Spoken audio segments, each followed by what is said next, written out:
सुबह की देश राज्यों से बड़ी खबरें। 06 फरवरी शुक्रवार। राज्यसभा में बोले पीएम, रोज 2 किलो गाली खाता हूं। मोहब्बत की दुकान वाले, मोदी तेरी कब्र खुदेगी के नारे लगा रहे। प्रधानमंत्री ने राज्यसभा में विपक्ष के नेता मल्लिकार्जुन खड़गे की उम्र को लेकर भी निशाना साधा। उन्होंने कहा, मेरी एक प्रार्थना है। आदरणीय खड़गे जी की उम्र को देखते हुए अगर वे बैठकर भी नारे लगाना चाहें तो लगा सकते हैं। पीछे कई सारे युवा नेता हैं।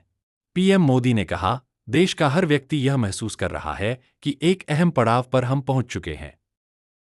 न हमें रुकना है, न हमें पीछे मुड़कर देखना है। हम आगे ही आगे देखना है और लक्ष्य को प्राप्त करके ही हमें सांस लेनी है।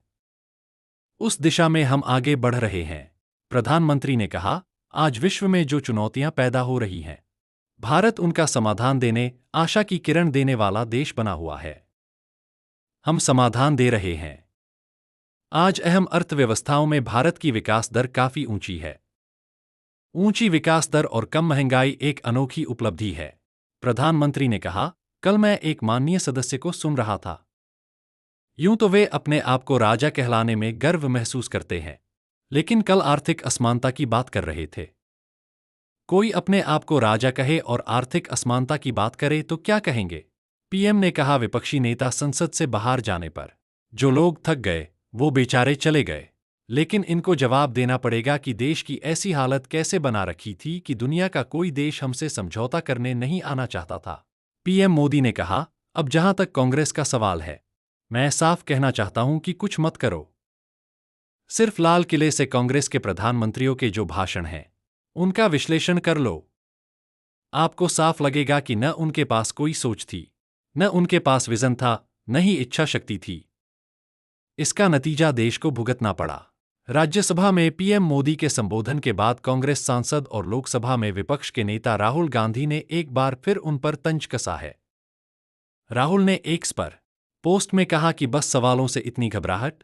उन्होंने कहा कि मोदी जी सच्चाई से ऐसा डरे कि झूठ की शरण ले ली। खैर, जो उचित समझा वही किया।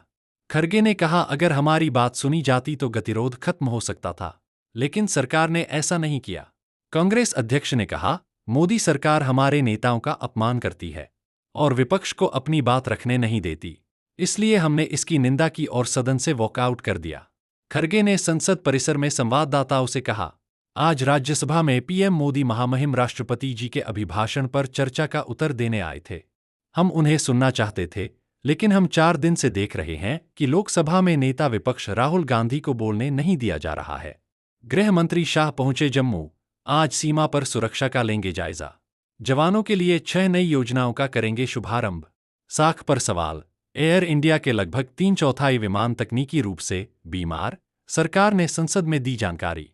संसद की एक समिति ने कहा कि आरएसी श्रेणी के तहत बुक किए गए रेल टिकटों के लिए पूरा किराया वसूलना उचित नहीं है, जबकि ऐसे टिकट धारकों को अक्सर अधूरी सुविधा मिलती है। समिति ने रेलवे को सुझाव दिया है कि ऐसे यात्रियों को आंशिक किराया लौटाया जाना चाहिए। मेघालय में कोयला खदान में विस्फोट से 16 लोगों की मौत। पीएम ने किया 2-2 लाख रुपए के मुआवजे का ऐलान। पश्चिम बंगाल विधानसभा चुनाव से पहले सियासत गर्मा गई है। ममता बनर्जी के बाद अब कांग्रेस ने भी अकेले चुनाव लड़ने का ऐलान कर दिया है। पार्टी राज्य की सभी 294 सीटों पर अपने उम्मीदवार उतारेगी। बंगाल में 21 से 40 की उम्र के बेरोजगारों को 1,500 रुपए मिलेंगे। कर्मचारियों का डा 4% बढ़ा। 4.06 लाख करोड़ रुपए का अंतरिम बजट पेश। अहमदाबाद आसाराम के आश्रम पर बुलडोजर चलेगा। हाईकोर्ट ने याचिका खारिज की। सरकार का 45,000 वर्गमीटर जमीन लेने का रास्ता साफ। अंडर 19 वर्ल्ड कप फाइनल आज इंड वर्सेस इंग।